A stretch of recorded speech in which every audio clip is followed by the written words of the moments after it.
Vamos lá, episódio 6 do Na Segunda Eu Começo. E hoje vamos falar de mais um tema polêmico, que a gente gosta de tema polêmico, até para poder a gente também esclarecer as dúvidas, né?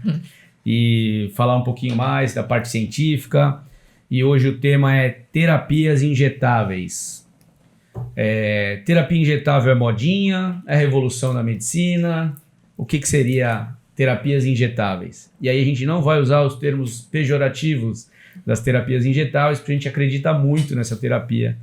E baseado nas respostas dos pacientes, a gente vê que são terapias com resultado mais rápido, com resultado a contento, tanto que os pacientes, quando terminam o ciclo de terapias injetáveis, seja para tratar qualquer coisa, pedem para voltar e até para fazer algum outro tratamento também da parte injetável. E o que a terapia injetável tem de vantagem sobre as outras terapias, principalmente via oral? Ela tem uma eficácia melhor, tem uma biodisponibilidade melhor, que é a concentração desse ativo na corrente sanguínea ou intramuscular é melhor do que via oral. O tempo de absorção também, uma vez que esse ativo, essa medicação, essa vitamina, seja o que for, ela está diretamente já na corrente sanguínea, sendo espalhada por todos os tecidos do corpo. E além dessa resposta clínica, vamos falar agora sobre algumas indicações. Rapidamente, depois vou apresentar meus super convidados aqui. Principal queixa dentro do consultório, fadiga crônica. Para a fadiga crônica, que é um sinal de inflamação crônica, que é muito comum dentro dos nossos consultórios, a terapia injetável tem se mostrado muito eficiente. Além disso, ansiedade, resistência insulínica, baixa imunidade, desequilíbrio hormonal e até compulsão alimentar, porque também são inflamações sistêmicas. E para falar desse tema e ajudar a explicar um pouquinho mais e até alguns depoimentos de paciente, parece que a gente vai colocar um depoimento aqui, bastante importante para a gente. Eu estou aqui com a Fabiana Sanches, que é nutricionista, Mariana Unger, nutricionista, e a doutora Juliana Stivaletti, saúde da mulher, para falar sobre esse tema e também discutir um pouquinho. Tem alguns pacientes em comum que usam isso, então a gente já tem um hall de pacientes que já estão dentro das terapias injetáveis conosco. Tudo bem? Como vai? Por favor, suas palavras iniciais. Tudo bem, boa noite. Nós aqui novamente. Hoje o segundo podcast gravado no mesmo dia. E até assuntos que são complementares, né? Exato. Eu acho que o principal objetivo desse podcast de terapia injetáveis é desmistificar o que as pessoas pensam sobre esse tipo de tratamento. Porque hoje a gente vê um monte de gente falando qualquer coisa na internet e acaba banalizando uma terapêutica que é excelente e que a gente vê de fato o resultado. Eu acho que a gente está aqui trazendo coisas científicas, trazendo informações de qualidade, a nossa experiência, né? Eu sei que o nosso N não é assim um N muito significativo ainda, mas eu acho que no nosso N de pacientes, a gente já tem uma resposta assim, muito boa nas terapêuticas, na associação de tratamentos. Então, eu acho que a gente está aqui para isso, para mostrar para vocês o que é de verdade a terapia injetável e o que ela pode fazer de benefício, o que ela pode fazer de terapia complementar com os tratamentos que a gente usa na prática. Exatamente. Obrigada de novo. Boa noite, gente. É sempre muito bom, né? A gente tá aqui conversando, discutindo, sem ser só pelas nossas discussões de caso. Mas eu acho que, assim, é mais uma forma de administração dos ativos que a gente precisa, uma forma, para muitas pessoas, muito mais prática, com resultado muito mais rápido, né? Tem embasamento científico, que é muito sério, porque a gente busca fazer um tratamento, esse é o nosso pilar. Eu acho que a gente se dá tão bem porque a gente busca um tratamento sempre baseado no que é sério, no que é científico. Mas é mais uma via de administração que tem uma super indicação para vários casos. Então, acho que a gente tem muita coisa para falar hoje, né? Sim. Exatamente. Mais uma vez, boa noite. Eu acho que tudo a gente precisa sempre tratar a questão do preconceito. Então, as pessoas que falam mal geralmente não conhecem. Então, preconceito nada mais é do que você não conhecer aquilo. Então, o preconceito ele parte daí, da falta de conhecimento. Então, conhecer primeiro. Nutricionista não prescreve terapia injetável, mas a gente muitas vezes entende que por via oral a gente não tem o resultado que a gente precisa. Ou seja, um resultado mais rápido, porque a queixa é muito grande, ou porque existe uma questão de biodisponibilidade, muitas vezes um processo desabsortivo, ou existe o uso de medicação que naquele momento a gente entende que o médico não vai suspender aquela medicação. Então, a gente tem que trabalhar com o que a gente tem. E então, como a Mari falou, é mais uma via de administração para esses casos em que realmente a gente percebe que por via oral vai ser um gasto muito maior, né? E também tem esse preconceito da questão do custo. Vai ser um gasto muito maior e muitas vezes a adesão vai ser ruim, porque a pessoa não vai estar vendo resultado. Então, ela vai deixar de tomar aquele suplemento e isso vai gerar um custo e uma frustração. Então, realmente é mais uma via que a gente tem de opção. E a gente falando muito na questão de disciplina, né? Então, uma dose que você precisa tomar todo dia ou mais de uma vez por dia, isso ocorrem falhas naturalmente, né? No nosso dia a dia. Pode ser que esqueça de tomar a vitamina naquele dia, Exato. ou o suplemento e etc. E muito pela comodidade também, né? Hoje, talvez a moeda mais valiosa é o nosso tempo, né? Então, o nosso tempo não só de fazer um injetável uma vez ao dia, uma vez no dia e depois só daqui a 2, 3, 4 meses, dependendo do exame, e também o tempo de resposta daquilo. Vou dar um exemplo bem básico, que já é consagrado, que é o ferro. Então, um paciente com ferritina baixa, paciente com sintomas de anemia, como o cabelo quebradiço, pele ressecada, unha quebradiça, fadiga crônica, e o paciente que tem indicação de fazer uso de ferro endovenoso, esse paciente melhora no dia seguinte. Sim. Tem relatos de pacientes que falam assim, o meu cabelo parou de cair ontem, quando tomei o ferro aqui. Então, assim, o ferro talvez seja o menos, que sofre menos preconceito, né? Porque a gente tem aí a aplicação do ferro, seja o Noripurum, o Ferrinject, outros ativos que a gente usa, e muita gente já faz, muita gente já conhece, muita gente já acredita. Os outros ainda não. Então, passam a ser uma coisa a ser esclarecida. Então, o ferro talvez seja o mais elucidativo do que a gente está falando de biodisponibilidade, de assertividade no tratamento, mas junto com eles tem outros. E aí vamos falar um pouquinho sobre as indicações, né? Porque não é para todo mundo os injetáveis, mas tem gente que se beneficia muito com isso. Só complementando a questão do ferro, o ferro de suplementação via oral, ele não é tão bem tolerado, né? Então, tem muita queixa. Paciente que usa ferro via oral, que tem queixa que tem azia, ou tem queixa que prende o intestino, ou que solta. Então, é muito comum os efeitos colaterais do ferro via oral. Por isso que o ferro endovenoso talvez tenha uma vantagem muito, muito distante aí do via oral. Posso fazer uma analogia que você falou?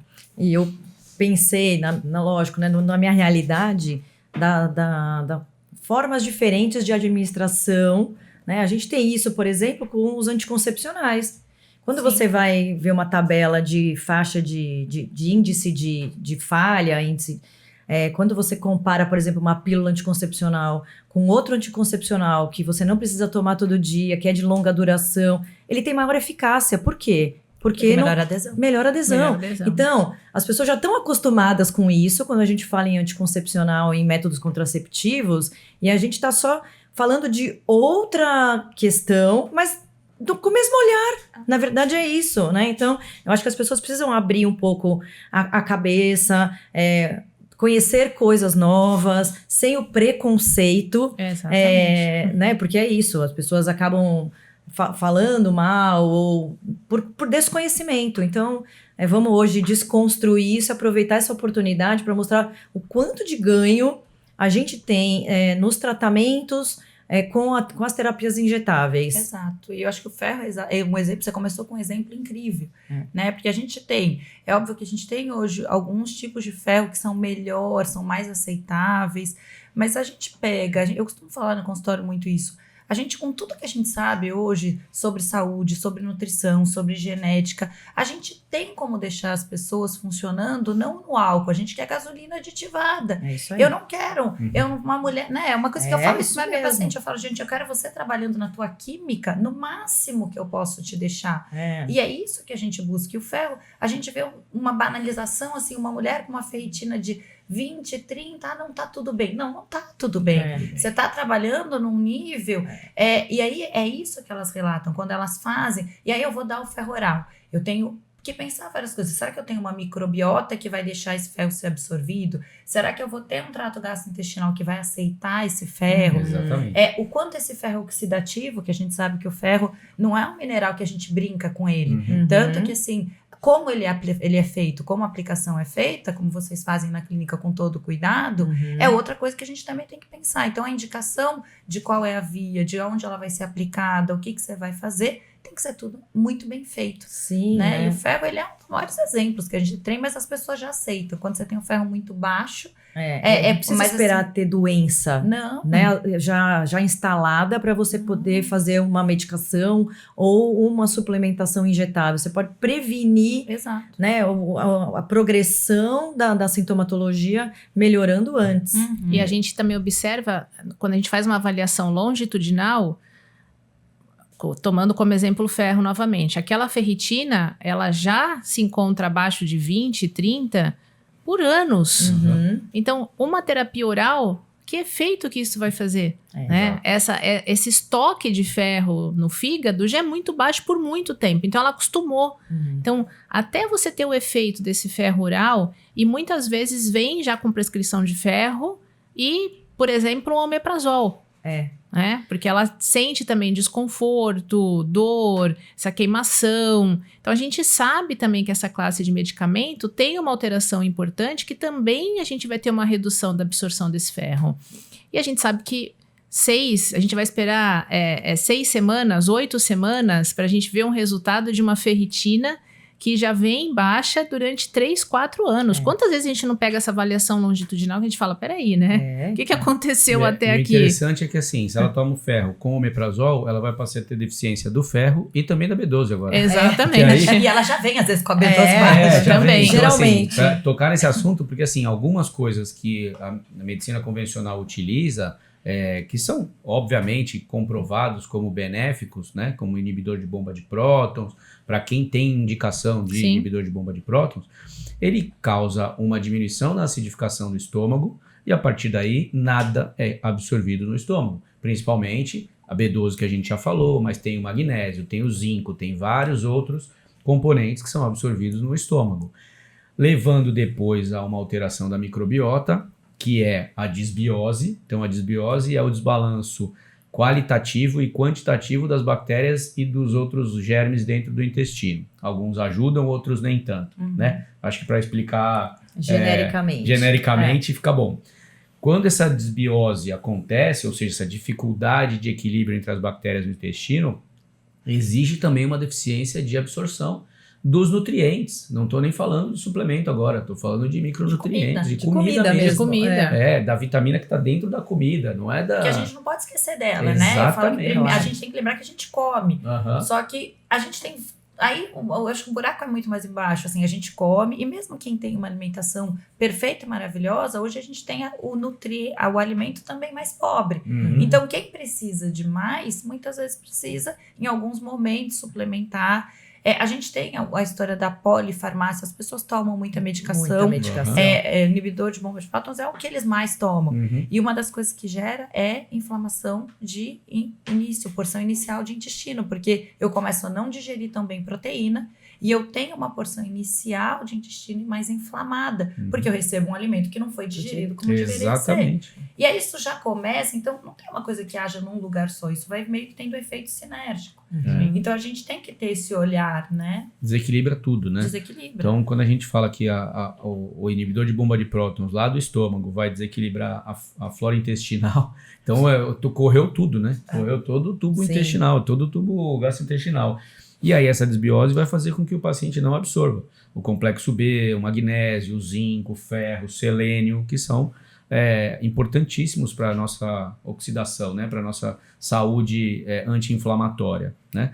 Importante que aí quando a gente fala de inibidor de bomba de próton, que é a hipocloridria, né? Então diminui a acidificação do estômago, levando a toda essa dificuldade de absorção. Esses são as duas primeiras indicações de terapia injetável, né? Desbiose intestinal e hipocloridria.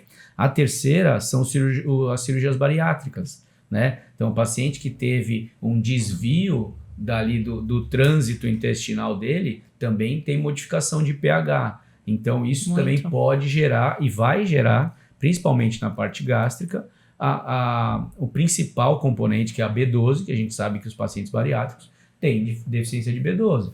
Né? Então, assim, redução de fator intrínseco. E aí, redução de fator intrínseco e até anatomicamente modificado. Então, desses pacientes bariátricos que vocês costumam suplementar lá no grupo e tal, vocês veem alguma outra coisa além da B12 que costumam suplementar? Ferro, né? Então, o ferro, ele precisa desse pH do estômago, né? Do pH gástrico, mas ele precisa, principalmente o ferro não M, que é o ferro que a gente encontra nos verdes escuros, no feijão, ele precisa do desdobramento na primeira porção do intestino, que é o duodeno, que também fica excluso. Então, o alimento ele vai direto ali para a parte do jejuno e ele não passa por esse desdobramento. Então, é difícil para um paciente pós-bariátrico consumir mais carne, que seria o ideal, né? Ou frango, ou peixe, alimentos mais ricos em ferro. Fígado. Fígado, então é muito difícil, né, pela questão, né, anatômica e também da produção de várias enzimas. Então ele reduz, que é o normal, principalmente no primeiro ano. Só para vocês terem uma ideia, a recomendação de proteína para um paciente pós-bariátrico é de 1,7 gramas por quilo de peso, tá? Então, só para vocês terem uma ideia, o consumo do primeiro ano fica em torno de 0,5, 0,6. Isso estudo no mundo todo, né? Muito insuficiente. Então, ele consome menos. E aí, o paciente vira e fala, mas eu como brócolis, eu como espinafre, eu como feijão.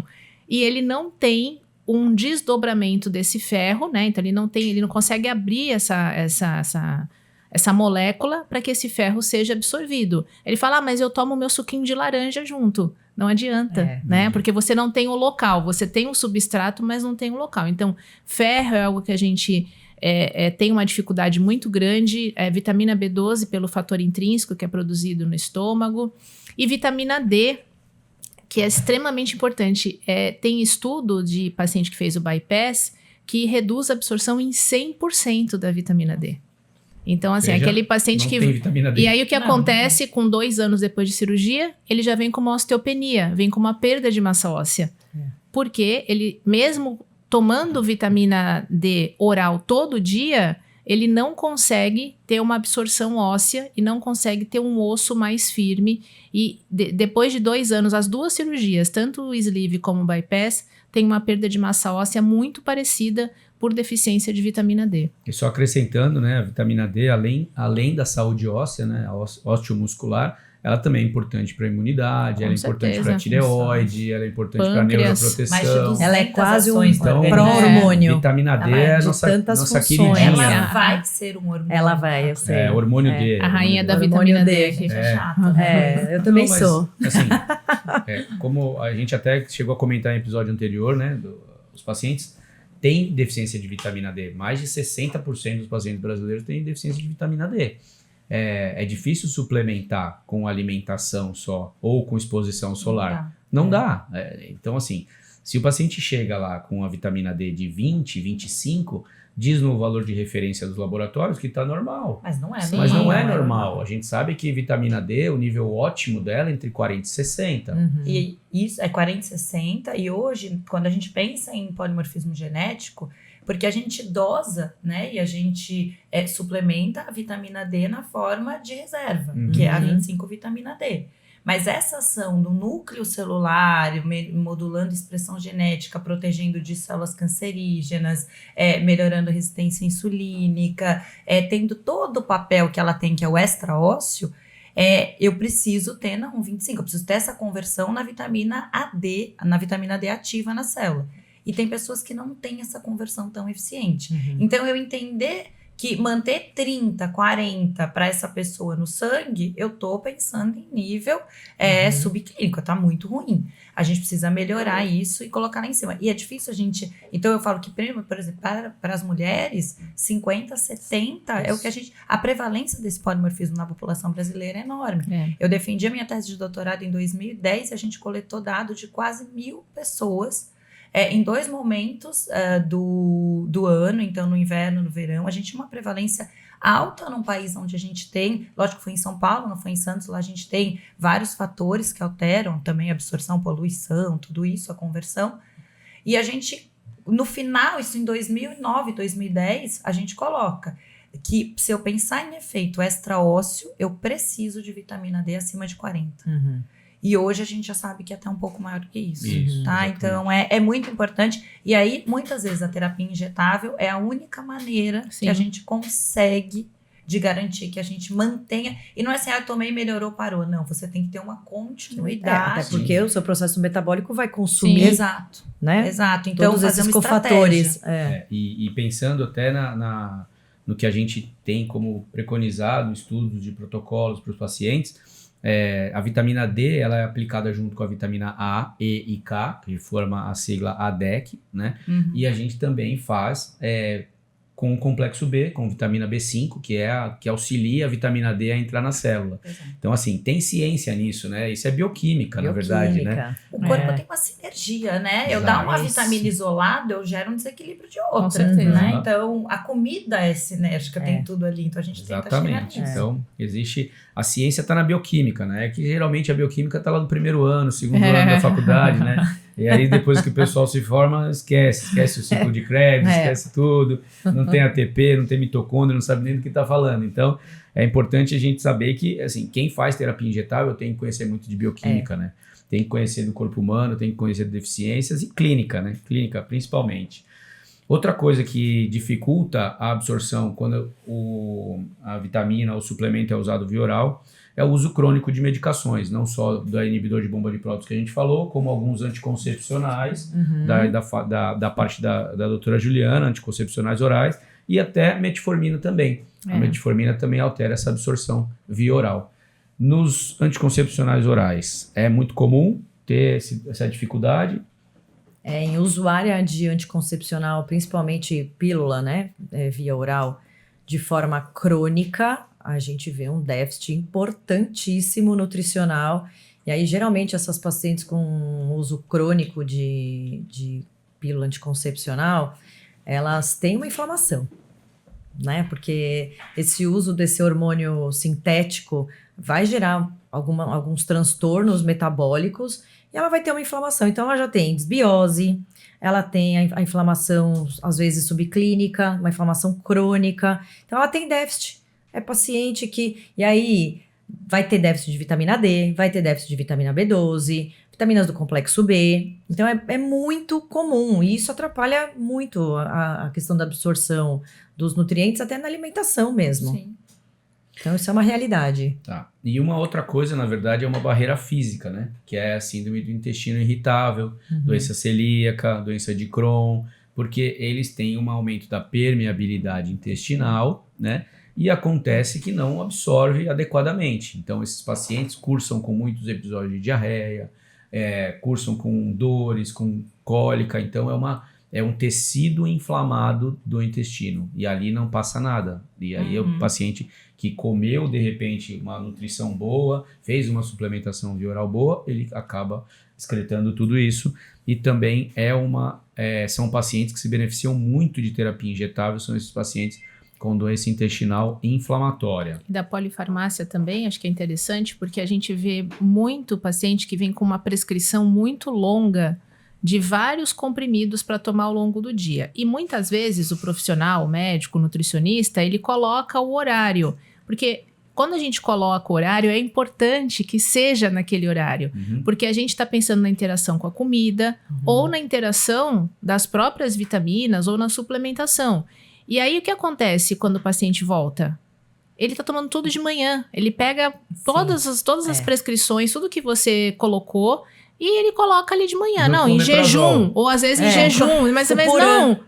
Exatamente. Então, isso também é algo que dificulta. E às vezes ele tem essa dificuldade. Mas ao longo do dia eu me perco. Eu tenho que tomar esse de manhã. Eu não posso tomar tudo junto. Isso acontece com as vitaminas de cirurgia bariátrica. Porque é difícil um polivitamínico, um polimineral que seja só um comprimido. Claro. Então, quando ele percebe que ele tem que tomar... Imagina, a vida inteira. Não é um mês, 2... 3, 4 comprimidos ao longo do dia. E às vezes tem outros, né? Por outras necessidades. Sim, outras comorbidades. Ele vai deixar a vitamina. Então, assim, hoje o nosso maior problema de deficiência nutricional pós-bariátrica é a falta de adesão. Não é porque é a questão do custo, porque hoje a gente tem, né, vários valores de várias vitaminas. É porque ele não consegue. Ele fala, eu tô bem, né? Eu não sinto nada. Então, principalmente os homens, né? Mulher, quando começa com queda de cabelo, volta a tomar vitamina rapidamente. Mas os homens, eu não sinto nada, não vou. E aí, quando a gente percebe que tem uma deficiência nutricional, é muito mais difícil de a gente conseguir tapar esse buraco, né? Essa lacuna que fica com uma deficiência muito mais grave. E a última medicação que causa problema para absorção via oral são as estatinas. Então, as medicações de uso de controle de colesterol causam principalmente uma dificuldade da absorção da coenzima Q10. Grande coenzima Q10, que é uma das queridinhas das nossas terapias maior injetáveis. Alimento de mitocôndria, né? Exato, para energia, para potencializar a energia celular. Vamos explicar para o pessoal que a mitocôndria, a gente fala. Quem é essa mitocôndria? Não é a secretária lá no escritório. Ela é uma usina. Pensa que dentro da célula a gente tem uma usina celular, uma bonitinha de energia, que é a mitocôndria. Então, a gente precisa ter mitocôndria funcionante e ela adora coenzima Q10. A coenzima Q10 é um elemento fundamental para qualquer pessoa que tenha queixa de fadiga, de falta de energia, porque ela vai diretamente na energia celular, tá? Então, as estatinas atrapalham um pouquinho e isso é importante que a gente fale. Outras condições que também causam dificuldade de absorção nas terapias via oral são a fadiga crônica, burnout e depressão resistente. Esses são indivíduos já inflamados e eles têm algum problema relacionado à dificuldade, principalmente na absorção de B12 metilada, na B9, tiamina, que é B1, B6, então todo o complexo B, ele tem uma dificuldade de ser absorvido via oral quando esse paciente tem algumas dessas situações inflamatórias, que é muito comum, né? Fadiga, eu já falei que é talvez a queixa mais importante do consultório, mais frequente no consultório. Burnout e ansiedade estão ligados ali à doença mental, depressão e essas coisas. Então, para que a gente possa começar o podcast, acho que a introdução já está boa. Nossa! Falei alguns cenários, porque esses cenários são importantes, cara. Sim. Eu acredito que as pessoas que estão assistindo, elas, em algumas dessas situações, elas se encaixaram. Seja na polifarmácia, seja na bariátrica, seja na síndrome do intestino irritável, alguma doença uso do anticoncepcional. Anticoncepcional. E o tal do omeprazol, pantoprazol e Nexium e etc. Porque quase todo mundo já experimentou ou ainda toma isso daí. Importante que a gente fale aqui que quando a gente fala de terapias injetáveis, elas servem como uma suplementação, né? Uma ajuda, não é um tratamento isolado, né? Não é pílula mágica, não é o soro mágico, mas é que eles têm que ter. Por isso que eu trouxe aqui também duas das melhores nutricionistas aqui que existem aqui nesse podcast, que já vieram aqui nesse podcast, para falar o que vocês veem de necessidade desses pacientes, mesmo quando estão com um planejamento nutricional ou que precisam de uma remodelação nisso, né? Como vocês enxergam a suplementação além da alimentação? Assim, hoje a gente sabe que pensar que suplementação de vitamina, mineral, nutrientes tem que pensar que essas vitaminas elas são cofatores para as reações químicas do nosso corpo. Então, o corpo ele depende muitas vezes de vitaminas. Então, por exemplo, quando eu falo, eu quero ter uma serotonina, a rota química dali ela é extremamente dependente de vitaminas. Vitamina B6, a gente sabe que metilfolato, a gente sabe que magnésio, tudo isso é muito importante. Então, quando eu quero, a gente sabe que o obeso é um inflamado crônico. Então, quando eu quero ativar vias para ajudar a diminuir essa inflamação, muitas vezes só com alimentação eu não consigo, eu preciso entrar com uma suplementação. E aí entra que a terapia injetável, ela é uma opção mais rápida, de maior adesão muitas vezes. A gente tem todos esses problemas que você colocou em relação a todo o uso de medicação ou outras interações. A gente tem um outro problema, que é biodisponibilidade de nutriente que a gente dá oral. Então, qual é o sal que eu vou dar? Então, por exemplo, quando a gente hoje pensa em magnésio treonato, que é um magnésio que todo mundo quer dar de prescrição e tem estudo mostrando, se você olhar o rodapé dos estudos, não é o magnésio treonato comum. É o magnésio Magtem, que é um padronizado. Então, o quanto que eu consigo colocar isso ali? Então, não é aquele suplemento que a pessoa vai na farmácia, chega em casa e toma. E a Fabi sabe mais que qualquer pessoa por causa da bariátrica. Se a gente senta ali, eu e ela, fala, meu Deus, qual que é bom? Qual que é o complexo B? Bom, porque não adianta, sei lá, para comprar o complexo B na farmácia e tomar, porque não vai fazer efeito. Talvez não faça efeito, exatamente. Colina, nutriente fundamental para cérebro, metabolismo hepático. A gente sabe que a estetose hepática, ela não é uma condição só para quem está obeso. Quem tem metabolismo tem prejuízo em metabolismo hepático, depende. Eu falo que a gente precisa dar comidinha para esses trabalhadores funcionarem a mais.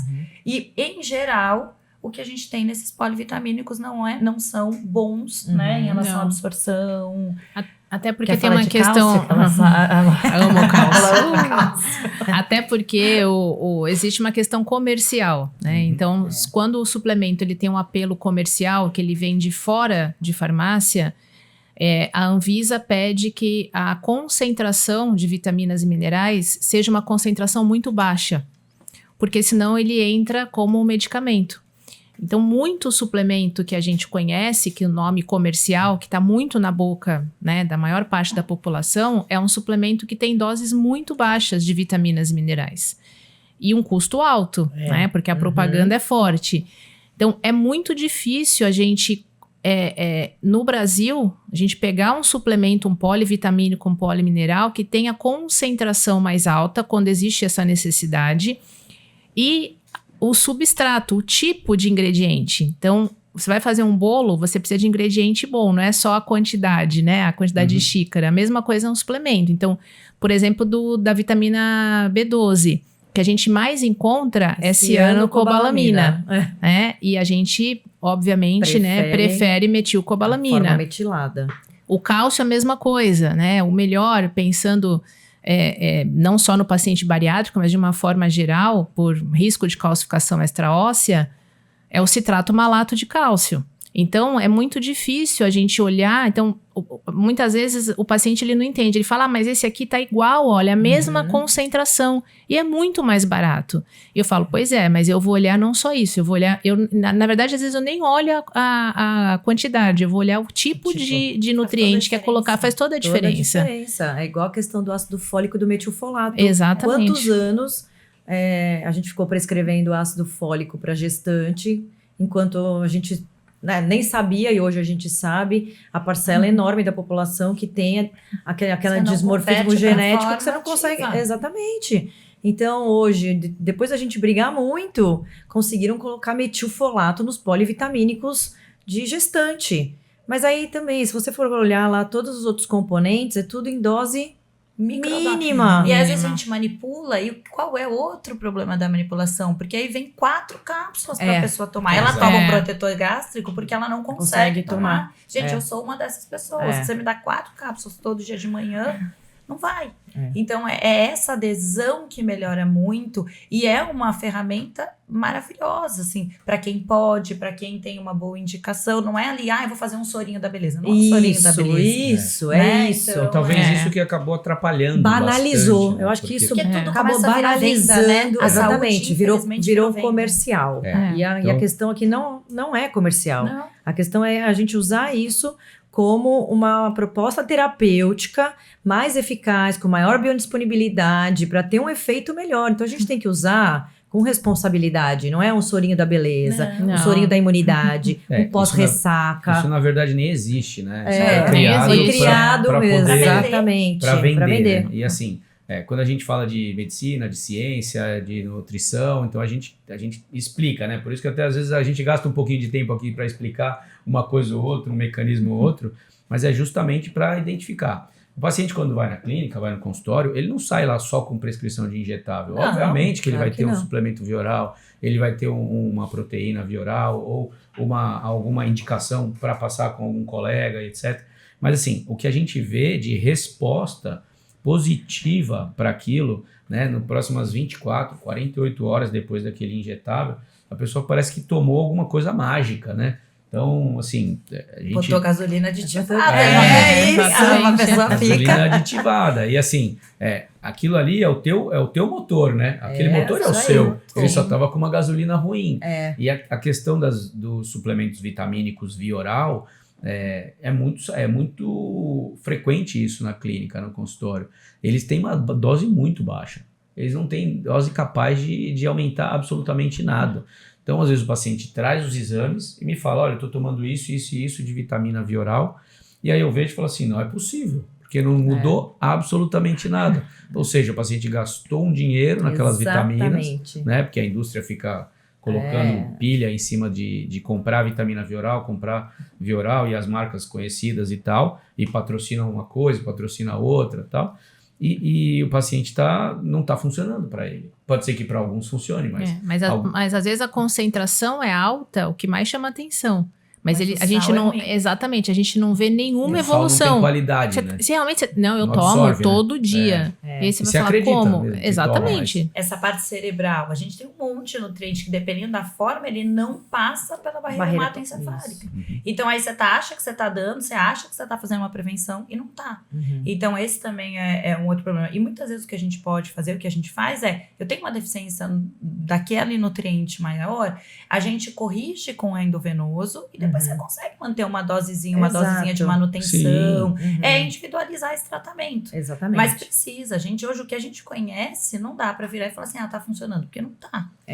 Exato. E aí, pensando num adicional do tratamento, né? A questão da genética mostra que alguns polimorfismos você tem uma indicação mais precisa daquele nutriente, daquela vitamina. Então, parece que é muito mais assertivo para aquele paciente, né? Ele vai sentir, além da melhora da biodisponibilidade ser maior no injetável, seja endovenoso ou intramuscular, você já ataca direto no alvo. E né? não só para reposição vitamínica, quando você quer, de repente, tratar um processo de detoxificação.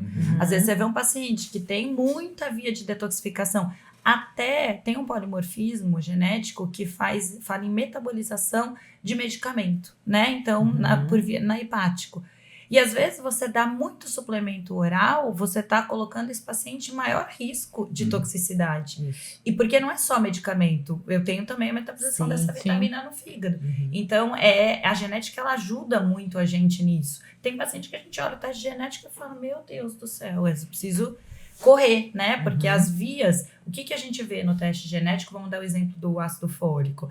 Eu como esse ácido fólico via alimentar, e o quanto eu consigo dentro do meu organismo, quanto que as minhas enzimas que fazem essas reações químicas, elas funcionam. Se elas são mais preguiçosas, eu não vou conseguir converter na forma ativa, que é o metilfolato, que é o grande regulador ali do nosso... eu dependo de uma variação, de uma parte química ali para regular um monte de coisa. Então, quando a gente olha isso, a gente sabe que o da via oral vai converter muito pouco. e tem várias complicações para isso. Então, é o que a gente acaba... E acho que a gente olhar exame é importante, né? Sempre a gente tem uma visão muito crítica dos valores de referência. A gente sabe que aquilo é uma mediana da população, mas a clínica sempre é soberana, né? Acho que nós 4 aqui, a gente tem isso como lema.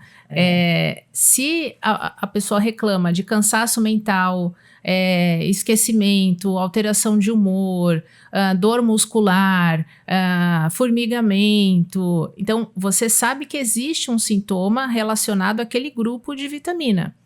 E muitas vezes, no exame, existe uma normalidade. E aí volta, né? A gente volta na questão da avaliação longitudinal. Então, como que aquele valor ele se comportou nos últimos meses, nos últimos anos, clínica, o que é importante, e aí sim a gente vai pensar, depois disso, o que a gente vai oferecer de suplementação.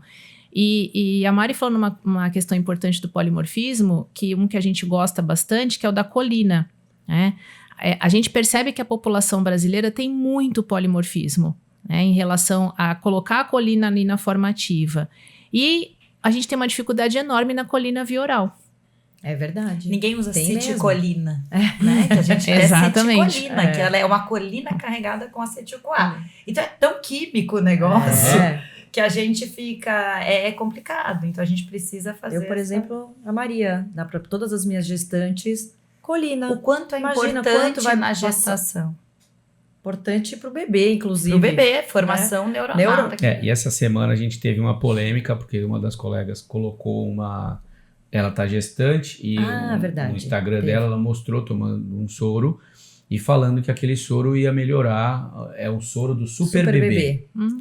Acho que errou a mão só na questão da propaganda, né?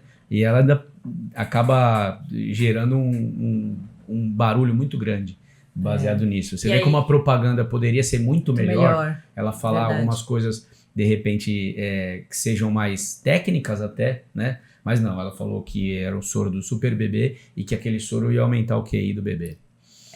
Não é bem assim, né? Então, eu tenho até que falar uma coisa, já que a gente é um podcast, o quanto a doutora Juliana é incrível nisso, né? Obrigada, porque pra cuidar dessas grávidas, porque eu tenho o prazer de acompanhar várias gestantes dela, a gente lá na clínica.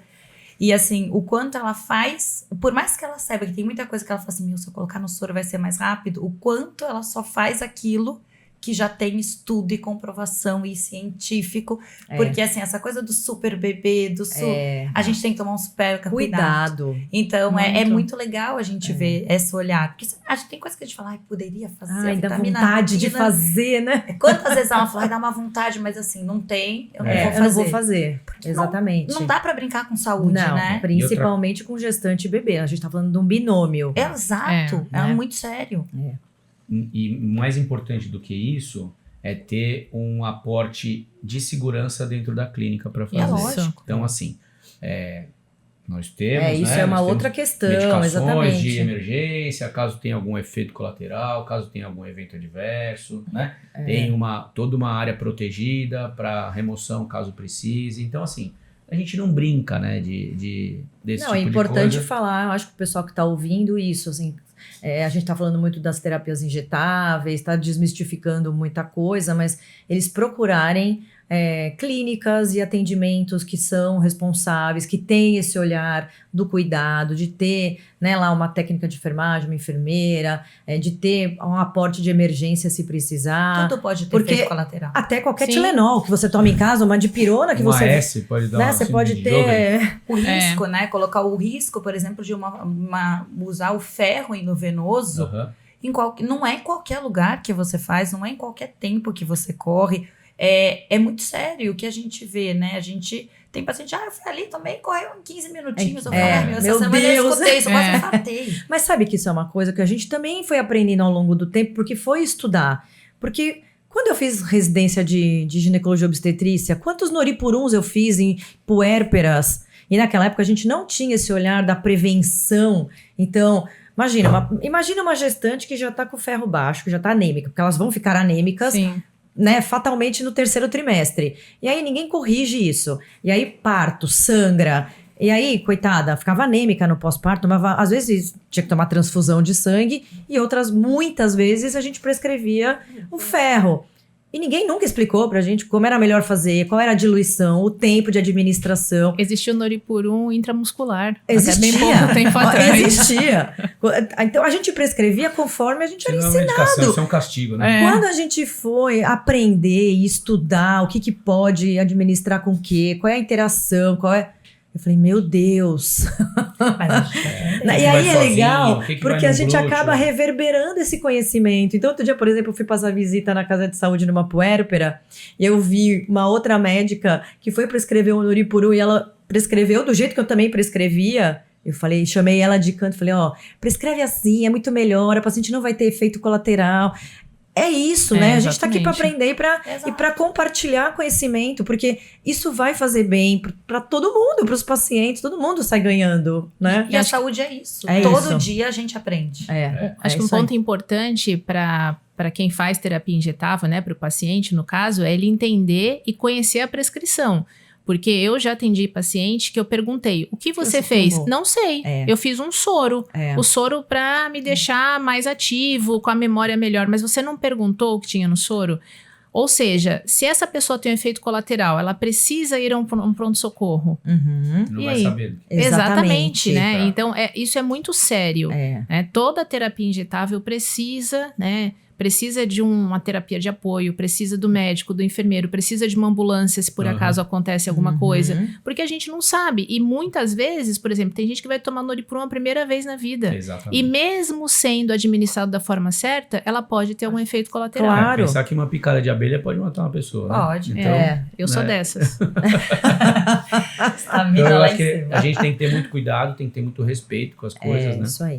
Então não é usar por usar, é usar porque tem indicação, Isso usar aí. porque melhora realmente. Então, e o melhor termômetro disso são os pacientes Nossa, que acabam incrível. falando pra gente como melhorou, como foi rápido, como que eles sofrem porque tá acabando a terapia injetável dele pro que ele precisou tratar. Então, Às vezes a gente monta protocolos específicos para aquele paciente. E quando a gente fala em protocolos são montados e feitos a partir da necessidade de cada um. Então, essa história de protocolo já copia e cola, é o mesmo protocolo para todo mundo, isso não funciona. Então, lá na clínica, por exemplo, quando a gente fala em protocolo, a gente está falando muito mais para a gente entender o que a gente está colocando ali, né, para discutir o caso, um com o outro, do que um protocolo copiado de algum Fechado. lugar. Né? Então, isso é importante falar, porque eu vejo muitas pacientes falando, eu fiz um protocolo, eu falo, mas eu não sei o que tinha naquele protocolo. O protocolo é daquela pessoa, ela montou aquele protocolo para você, né? Então, eu não sei o que tinha. Então, ela saber o que está tomando, a orientação, o motivo, o objetivo daquilo, isso também faz diferença para ela continuar e confiar naquela equipe que está fazendo. Exato. lembrar que o paciente passa por uma consulta, né? Sim. A gente analisa os exames desse paciente, examina o paciente, vê quais são as queixas e a partir daí gera-se a necessidade ou não de se fazer uma suplementação via injetável, né? E às vezes é mais uma opção. Então, assim, eu posso fazer assim, assim, assim. Como que você se sente mais confortável? Se você fizer dessa maneira, às vezes demora um pouco mais. Eu acho que tem que respeitar muito isso. Tem gente que fala, Mário, eu não quero agulha de jeito. Exato. E existe, claro. Tudo bem, Sim. eu esperar um pouquinho mais para ter um pouco mais de energia. Claro. E é o que a gente falou, a gente não prescreve injetável, tá? A gente é nutricionista, a gente entra ali nas... Mas até para entender atualmente no consultório, na clínica de vocês, né? A necessidade que vocês veem, por exemplo, de pacientes que têm ou polimorfismo ou um bariátrico que não consegue absorver e de repente seriam indicações. Exatamente, é o que a gente faz. E o que a gente tem essa super liberdade de indicar e sugerir, porque para essa pessoa ela vai ter... Porque a gente, além das vitaminas, você tá falando em buster mitocondrial, quando você vai falar numa ATP, energia. numa carnitina, quando a gente quer um ganho de massa magro, quanto que a gente tem de resultado bacana em aminoácidos, HMB, né? Então, assim, até a para os gente pacientes que tomam tirzepatida, monjaro, que emagrecem rápido, perdem muita massa, precisam recuperar isso, né? Então, talvez sejam hoje os pacientes que mais são indicados para utilização são esses pacientes ou os bariátricos ou mesmo que emagreceram por remédio, né?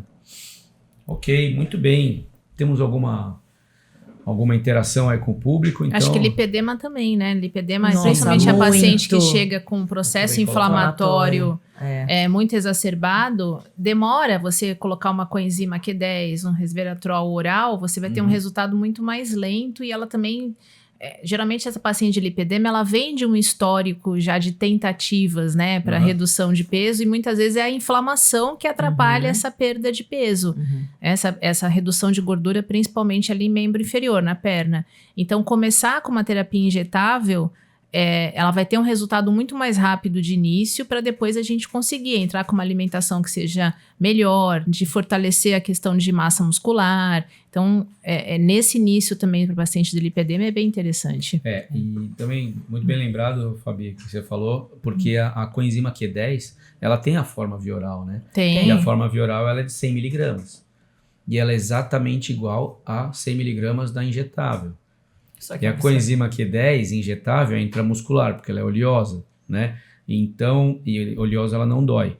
Mas a absorção da via oral, ela chega a 5 a 8% das 100 miligramas. Ou seja, a via oral, ele tomou 100 miligramas e vai absorver 5 ou hoje, 8. Quando a gente pega uma coenzima Q10 via oral numa cápsula básica, ó, tá aqui lá, coenzima Q10 100 miligramas, eu nem considero essa coenzima Q10. Então, ou a gente vai usar nas formas lipossomais, ou a gente vai...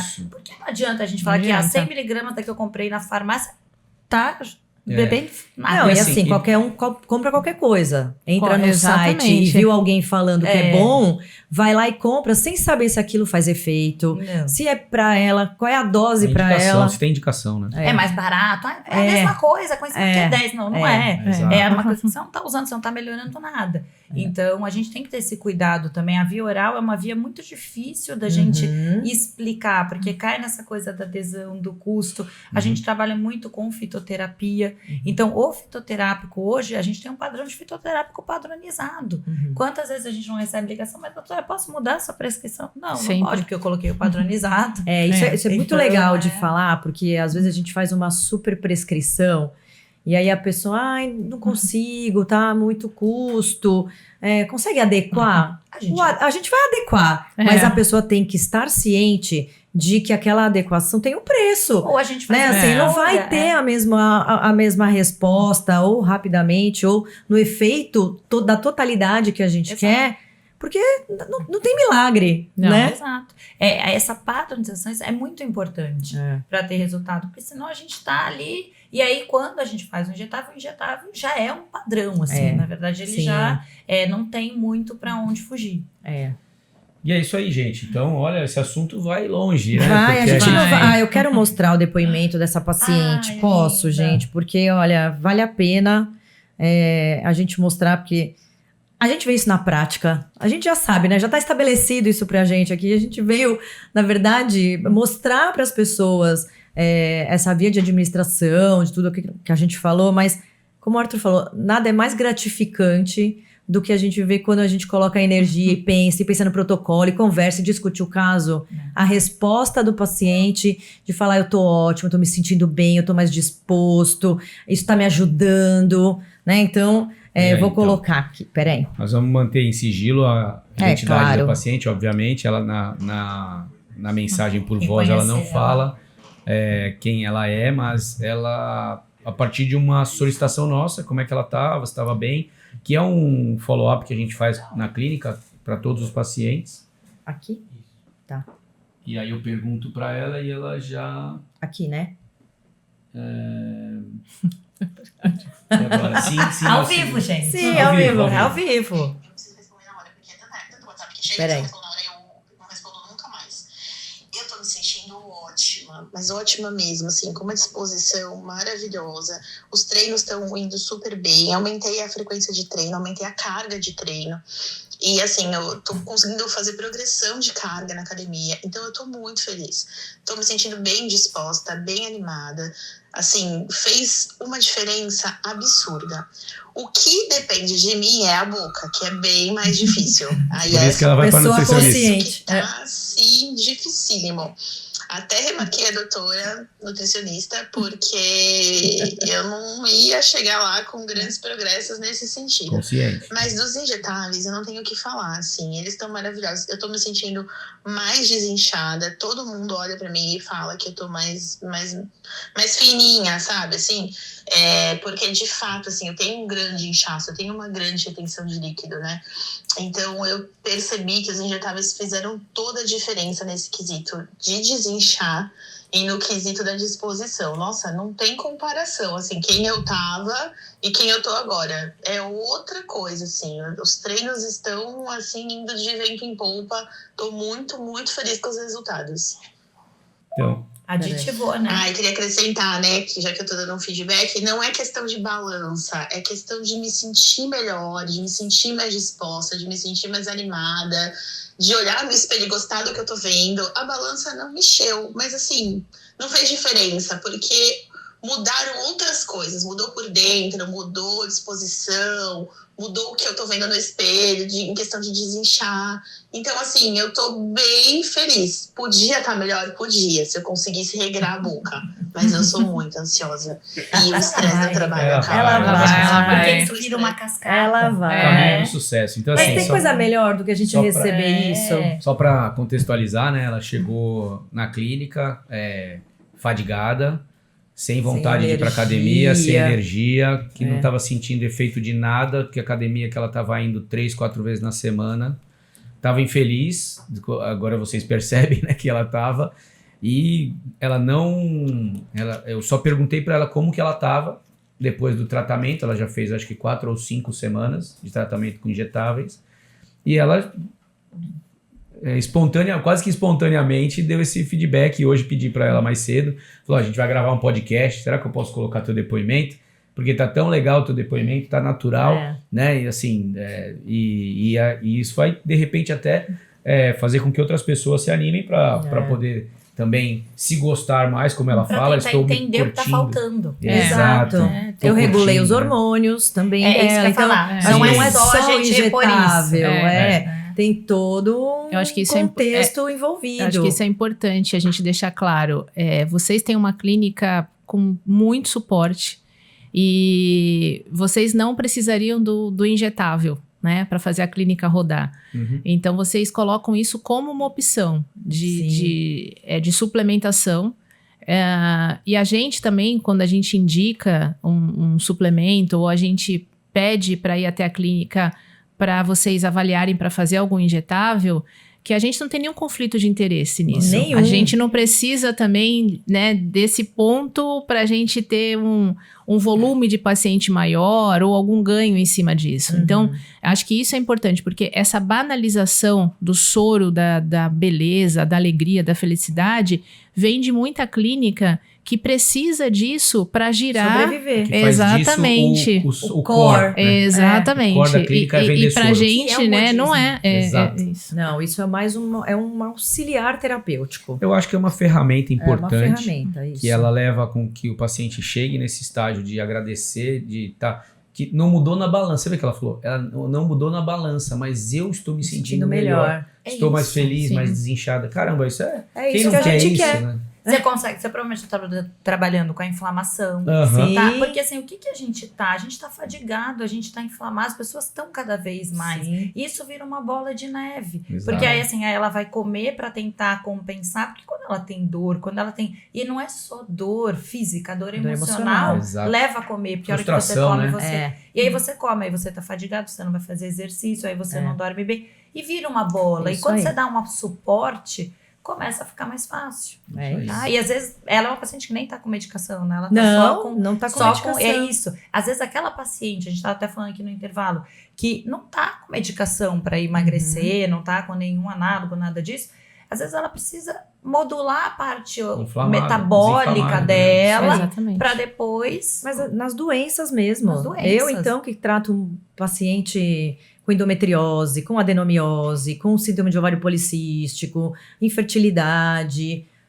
A base de todas essas doenças é a questão inflamatória. Então, quando a gente regula o metabolismo, muitas vezes a gente não precisa nem de medicação. O que a gente trabalha hoje, por que a gente faz teste genético? Porque a gente quer fazer genômica. A gente quer que o nutriente vá lá dentro da célula e melhore a expressão como aquele gene atua.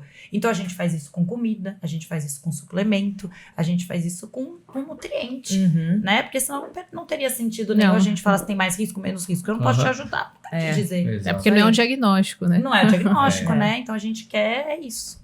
Estamos todos alinhados no mesmo propósito. Isso aí. É melhorar a qualidade de vida das pessoas. Exato. E né? trazer informação para as pessoas, né? Isso. Porque assim, informação de saúde para buscar qualidade de vida, né? Então a gente falou muito aqui de estilo de vida, falou muito de hábito, falou muito de saúde. E chegamos ao final de mais um episódio, infelizmente, rápido, né? esse foi muito rápido, mas é que, na verdade, a gente já ficou bastante tempo aqui, até mais do que a gente costuma ficar, porque o papo vai fluindo. Daqui a pouco vamos colocar uma campainha para a gente encerrar aqui. Mas, de novo, agradecer minhas convidadas aqui, doutora Juliana Stivaletti, Mariana Unger, Fabiana Sanches. Agradecer o pessoal do apoio aqui da Kangaroo Films. E o Malfera aqui da Force One, que sempre dá uma força para a gente. Fazendo desse projeto um projeto que já é um sucesso, porque as pessoas, quando a gente passa de 15 dias sem postar nada de podcast, já começam a perguntar. Isso é legal, quer dizer que tem uma resposta boa. Já existem pacientes que vão na clínica e vão na clínica de vocês também, porque viram aqui a gente falar sobre o podcast. É sempre uma coisa que a gente se prepara, né? Apesar de parecer muito natural, a gente se prepara para fazer, estuda, traz artigo, tá cheio de papel por aqui. E para vocês, então, tá bom? Então, fiquem por aí. Em breve vamos montando mais podcasts, trazer mais informação. Agradecer a vocês todos, muito obrigado. Obrigada. E fiquem por aí, daqui a pouco a gente volta.